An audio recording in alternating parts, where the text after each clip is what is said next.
මිලිඳුනාගසින ප්‍රශ්නේ මිලිඳු රජතුමා මොකද කරන්නේ?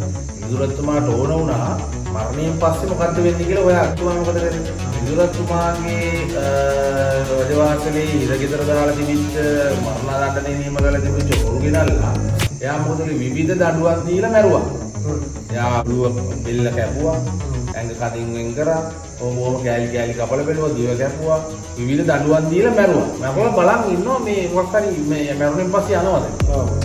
දැක්කේ නැහැ. ඊට පස්සේ තාච්චි ලොකු තාච්චියක් කල් දෙනමක් කරා මේකට මේ මිනිහෙක් දාලා මෙයා පරීක්ෂණ කරා. මේක වහලා යටින් විතර දාලා ඉන්නේ මරණකම් ඉඳලා මිනිහට අවල බලනවා කියන මොකක් හරි යනවද? ඉතින් ඒව දැක්කේ නැහැ මෙයා.